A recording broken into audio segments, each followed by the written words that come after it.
पिछले एपिसोड में हमने देखा कि कार्तिक सृष्टि के ऊपर पूरी तरह आ जाता है तो सृष्टि ने कहा, प्लीज पतिदेव हट जाइए, मुझे सांस नहीं आ रही है। कार्तिक सृष्टि की हालत देखते हुए उसके ऊपर से हट जाता है, लेकिन फिर अपना सिर सृष्टि के पेट पर रखकर सृष्टि को अपने बाहों में लेकर अपनी आंखें बंद कर लेता है और सृष्टि भी मुस्कुराकर कार्तिक के बालों में उंगलियां चलाते हुए अपनी आंखें बंद कर लेती है और थोड़ी ही देर के बाद दोनों नींद की आगोश में चले जाते हैं।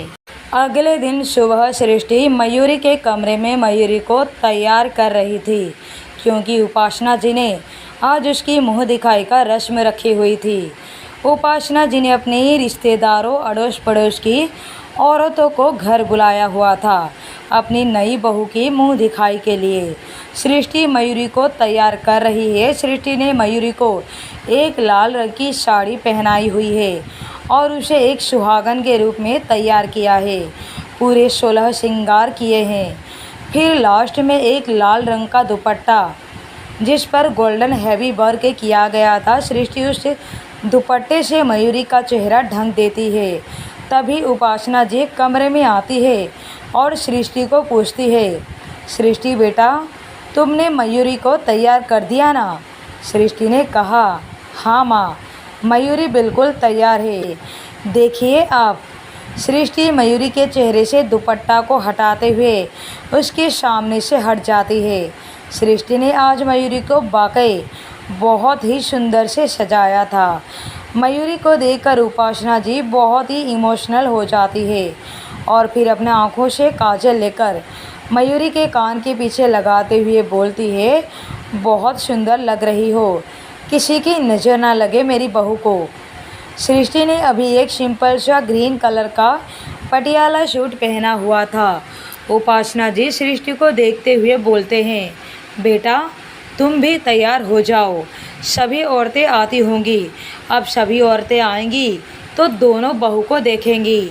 मैं चाहती हूँ कि आज मेरी दोनों बहू बहुत ही ज़्यादा सुंदर लगे। सृष्टि मुस्कुराकर कहती है, हाँ माँ, मेरा सारा काम खत्म हो गया है और मैंने मयूरी को भी तैयार कर दिया है। अब मैं भी तैयार होने जा रही हूँ, आप बिल्कुल भी परेशान ना हो, सारी तैयारियाँ हो चुकी है। उपासना जी ने सृष्टि के गाल पर हाथ रखकर मुस्कुराते हुए कहा, तुम्हारे होते हुए मुझे किसी भी चीज़ की परेशानी आज तक नहीं हुई तो अब क्या होगी। मुझे पता है कि तुम्हारे होते हुए किसी भी चीज़ की कोई कमी नहीं होगी। अब तुम जल्दी से तैयार होकर आओ और हाँ, लगना चाहिए कि तुम सक्सेना खानदान की बड़ी बहू हो, मेरे कार्तिक की पत्नी। सृष्टि मुस्कुराकर बस अपनी गर्दन को हाँ में हिला देती है और अपने कमरे में चली जाती है। जब सृष्टि अपने कमरे में जाती है तो देखती है कार्तिक अभी भी पेट के बल सो रहा है। सुबह कार्तिक की पकड़ सृष्टि पर ढीली थी, इसलिए सृष्टि आसानी से कार्तिक की बाहों से आज़ाद होकर चली गई थी। आज उसे बहुत काम था, इसलिए वो जल्दी उठ गई थी, लेकिन कार्तिक अभी भी सो रहा था। सृष्टि घड़ी की तरफ देखती है, 9:30 बज रहे थे। कार्तिक 7 बजे तक हमेशा उठ जाता था, लेकिन आज वो इतनी देर तक सो रहा था। कार्तिक को देखकर सृष्टि मन में सोचती है, शायद ये कल ज़्यादा थक गए थे इसलिए अभी तक सो रहे हैं। क्या मैं इन्हें उठा दूँ या फिर ऐसे ही सोने दूँ? सोने ही देती हूँ। वैसे भी अभी मुझे तैयार होना है, पहले मैं तैयार हो जाती हूँ और फिर मैं इन्हें बाद में उठाऊँगी, क्योंकि अगर मैंने इन्हें उठा दिया तो कहीं फिर से इनकी शरारत शुरू ना हो जाए, इसलिए मैं ही तैयार हो जाती हूँ, इन्हें बाद में देखती हूँ। और वैसे भी मुंह दिखाई की रस्म तो सिर्फ औरतें ही करती है, इनका क्या काम, अभी इन्हें सोने ही देती हूँ।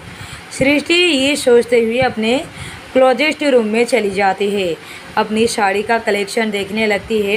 सृष्टि अलमारी में से sky blue and white combination का साड़ी निकालती है। साड़ी बहुत ही ज़्यादा खूबसूरत थी। साड़ी के ऊपर वाइट मोती और सितारों का वर्क किया गया था। सृष्टि साड़ी को लेकर चेंज करने के लिए चली जाती है। करीबन 5 मिनट के बाद साड़ी पहनकर बाहर आती है। सृष्टि आईने के सामने खड़े होकर तैयार होने लगती है। उसने अपने बालों का अच्छे से जुड़ा बनाकर गजरा लगा लेती है। फिर अपने मांग में गहरा लाल रंग का सिंदूर, जो कि कार्तिक के नाम का था। फिर माथे पर छोटी सी बिंदी, हाथों में स्काई ब्लू कलर की चूड़ियाँ, आँखों में गहरा काजल और होठों पर लाइट पिंक कलर की लिपस्टिक।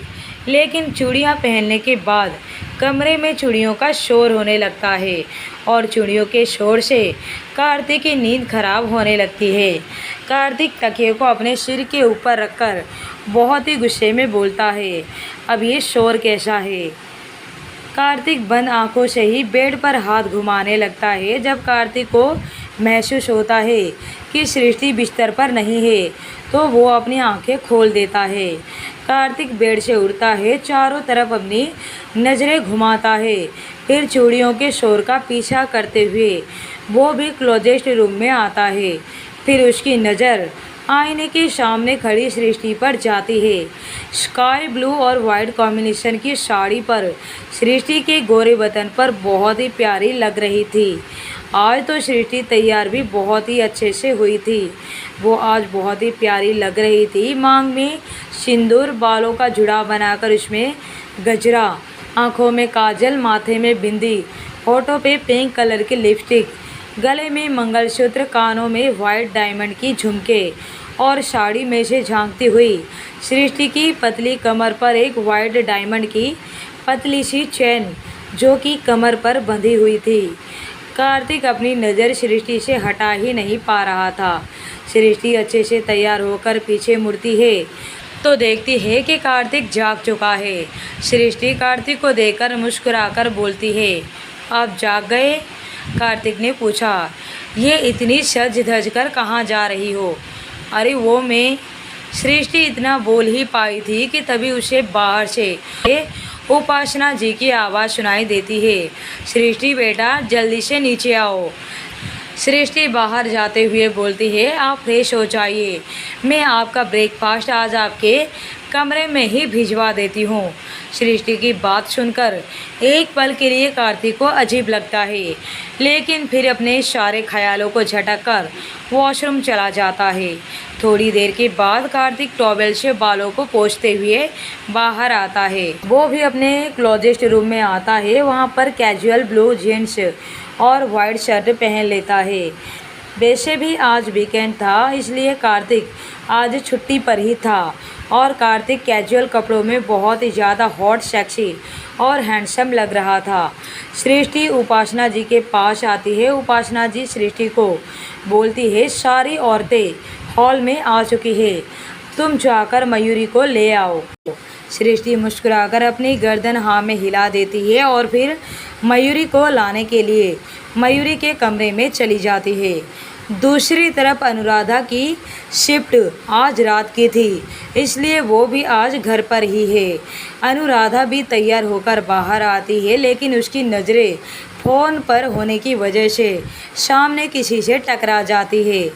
अनुराधा का फ़ोन नीचे गिर जाता है। वो नीचे झुककर फ़ोन उठाती है।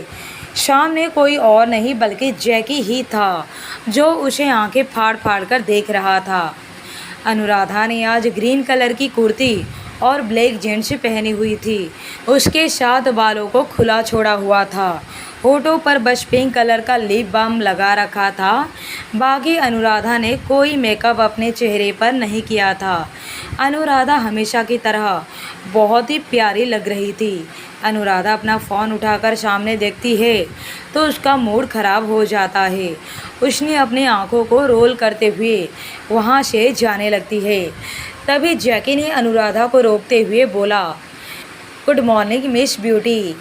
अनुराधा ने जवाब में गुड मॉर्निंग कहा और इतना बोलकर वो वहाँ से चली जाती है। जैकी उसे पीछे से जाते हुए देख रहा था। जैकी ने अनुराधा को देखते हुए मन में बोला, कयामत की लड़की है। सृष्टि मयूरी को लेकर हॉल में आती है और सभी औरतों के सामने एक सोफे पर मयूरी को बिठा देती है।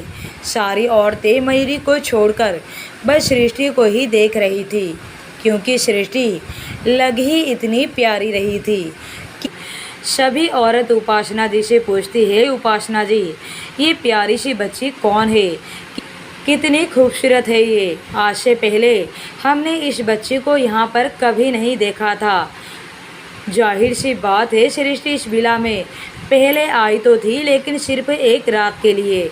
अब सृष्टि को लंदन से आए हुए सिर्फ 2 ही दिन हुए थे, तो कोई भी सृष्टि को अड़ोस पड़ोस की औरतें जानते नहीं थे।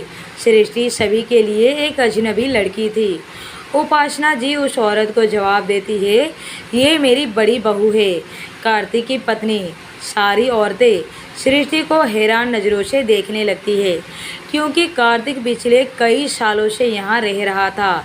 किसी ने भी कार्तिक को उसकी पत्नी के साथ कभी नहीं देखा था। दूसरी औरत ने कहा, लेकिन हमने तो कार्तिक को यहाँ पर सिर्फ अकेले ही रहते हुए देखा था। पिछले कई महीनों से आपको और कार्तिक के पिता को यहाँ आते जाते देखा था, लेकिन अभी कुछ दिनों से कार्तिक के पिता भी यहाँ नज़र नहीं आ रहे हैं। सृष्टि बात को किसी और दिशा में जाते हुए देखकर बोलती है, आंटी जी पहले मैं सक्सेना विला में रहती थी। ये मेरी इच्छा थी कि मैं अपने सास ससुर के साथ रहूं, अपने परिवार के बीच रहूं। आंटी जी वो सब बात छोड़िए, मुंह दिखाई की रस्म को आगे बढ़ाइए। आखिर आज हमारे घर में एक नई बहू का आगमन हुआ है। उपासना जी सृष्टि की बात को सपोर्ट करते हुए सभी औरतों को मुंह दिखाई की रस्म करने के लिए बोलते हैं। सभी औरतें मुंह दिखाई की रस्म भी करने लगते हैं। पहली औरत मयूरी का घूंघट उठाकर देखती है तो बोलती है, उपासना जी वैसे तो आपकी ये बहू भी बहुत ही ज़्यादा सुंदर है, लेकिन आपकी बड़ी बहू से ज़्यादा नहीं। दूसरी औरत बोलती है, आपकी दोनों ही बहू बहुत ही ज़्यादा सुंदर है। मुंह दिखाई की रस्म चल ही रही थी, तभी एक औरत सृष्टि का हाथ पकड़ते हुए बोलती है, बेटा तुम बहुत ही ज़्यादा सुंदर हो, तुम्हारी शादी को कितना टाइम हो गया। सृष्टि ने मुस्कुराकर कहा, जी 4 साल। वो औरत जो कि मिस्टर शर्मा की वाइफ थी, मिसेस शर्मा बोलती है, 4 साल तो तुम्हारे कितने बच्चे हैं। उनके सवाल सुनकर सृष्टि के चेहरे की स्माइल अब कहीं गायब हो जाती है। उसने धीरे से कहा, अभी तक कोई बच्चा नहीं है, क्योंकि हमने बच्चे के बारे में सोचा नहीं है। फिर उसकी बात सुनकर मिसेस शर्मा बोलती है, 4 साल हो गए, अभी तक बच्चों के बारे में सोचा नहीं तो कब सोचोगे। अगर कोई कमी हो तो मुझे बता देना, मेरा बेटा डॉक्टर है। तभी पीछे से एक आवाज़ आती है, अरे क्या बात है आंटी जी, आपका बेटा डॉक्टर है। वैसे मैं भी डॉक्टर हूँ दिमाग का। अगर आपका या आपके घर में किसी के दिमागी हालत ख़राब हो तो मुझे बता देना, मैं उसका इलाज कर दूँगी। और मुझे ऐसा लगता है आंटी जी कि आपको भी मुझसे अपने दिमाग की इलाज करवा ही लेना चाहिए। पता तो चले कि आपके दिमाग में ऐसे सवाल आते कहाँ से हैं। अनुराधा की बातें सुनकर मिसेस शर्मा को गुस्सा आ जाता है और मिसेस शर्मा उपासना जी से बोलती है, बड़ी ही बदतमीज़ लड़की है। कौन है ये लड़की? उपासना जी कहते हैं, ये हमारे दूर के रिश्तेदार की बेटी है। जैसे ही जैकी इस बात को सुन लेता है तो जैकी को ये बात थोड़ा सा खटक जाती है। उपासना जी ने अनुराधा को दूर के रिश्तेदार की बेटी क्यों कहा, जबकि वो तो कार्तिक की बहन है। लेकिन तभी सृष्टि बोलती है, अरे नहीं नहीं, माँ के मुंह से गलती से निकल गया होगा। अनुराधा दूर के रिश्तेदार की बेटी नहीं, अनुराधा दूर देश में अपनी पढ़ाई करने के लिए लंदन में गई हुई थी। वो डॉक्टर है ना, तो उसने अपनी पढ़ाई लंदन से की है, इसलिए आप लोगों ने अनुराधा को आज तक कभी देखा नहीं है। अनुराधा मेरी प्यारी सी इकलौती ननद है।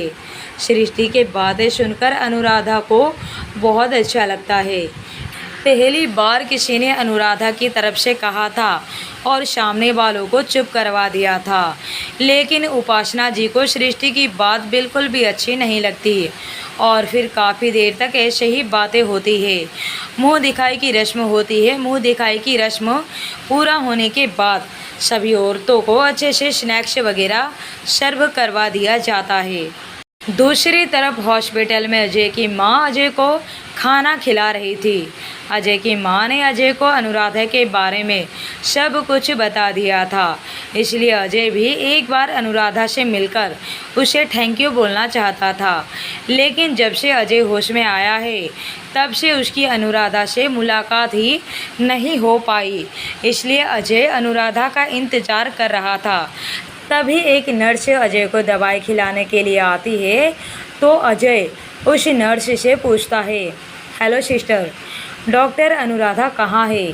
सुबह से चेकअप करने के लिए भी नहीं आई। नर्स ने कहा, आपका चेकअप तो डॉक्टर अनुराधा ने सुबह ही कर दिया था, शायद आप उस समय सो रहे थे। हमारे डॉक्टर अनुराधा बहुत ही अच्छी है। अभी उन्हें अस्पताल में ज्वाइन किए हुए 2 ही दिन हुए हैं। 2 ही दिन में पूरा स्टाफ उन्हें पसंद करने लगा है। वो बहुत ही प्यारी है। नर्स ने अपनी बात को आगे बढ़ाते हुए कहा, डॉक्टर अनुराधा तो आपका बहुत ही ध्यान रखती है। वो हर दूसरे घंटे में फ़ोन करके आपके बारे में पूछती रहती है। इतना बोलकर नर्स वहाँ से चली जाती है। नर्स तो वहाँ से चली गई थी, लेकिन अजय को असमंजस में छोड़कर गई थी। दूसरी ओर सृष्टि विला में कार्तिक काफ़ी देर से अपने कमरे में ही बैठकर काम कर रहा था और अब कार्तिक काम करते हुए थोड़ा टायर्ड फील कर रहा था, इसलिए उसने अपने लैपटॉप को साइड में किया और अपनी गर्दन को दाएं बाएं तरफ झटक दिया। अब कार्तिक को ध्यान आया कि उसने सुबह से सृष्टि को नहीं देखा है। कार्तिक अपने कमरे से बाहर निकलता है तो कार्तिक को अपने घर में बहुत ही ज़्यादा हलचल महसूस होती है। कार्तिक उस हलचल को पता करने के लिए हॉल रूम में आता है तो देखकर हैरान हो जाता है, क्योंकि पूरा हॉल औरतों से भरा हुआ था। कार्तिक को ना तो स्वागत और मयूरी के शादी के बारे में अभी कुछ पता था और ना ही उनके घर आने के बारे में, और इतनी सारी औरतों को अपने घर में देखकर कार्तिक का माथा सटक जाता है। अब आगे की कहानी सुनने के लिए बने रहिए लव आफ्टर डिवोर्स पर।